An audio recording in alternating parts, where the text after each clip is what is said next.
Happy Friday, Brian Manning with the weekly update here. Let's see, Monday this week was a pretty quiet news day, not much to talk about there.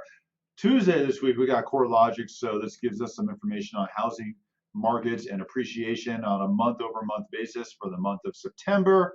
CoreLogic said appreciation was up 1.1%.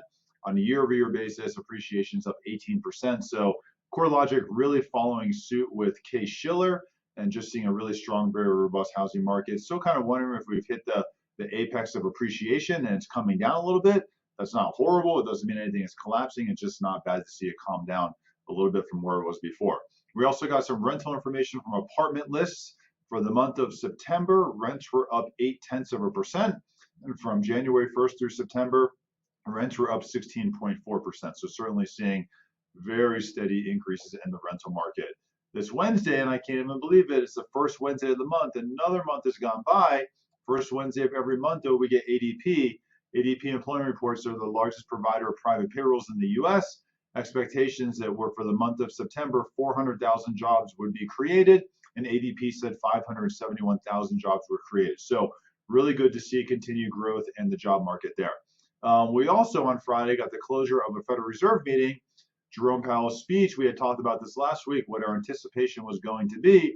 And of course, they came out and they announced tapering, pretty much what we had expected. The weird thing was they only committed to tapering for the next 2 months and not really sure what's going to happen after that. So it's kind of strange that they did that.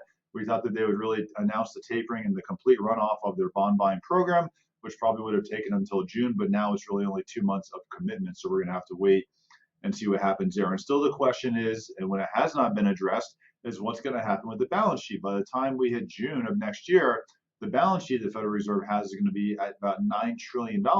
And there's been no talk about the running off of the balance sheet there. So if they don't do any runoff in the balance sheet and they continue to reinvest every single month in mortgage-backed securities and U.S. treasuries, even though they're going to stop the tapering right now, then reinvestment still have them very heavily involved in the purchasing of securities. So we'll have to wait and see what happens there.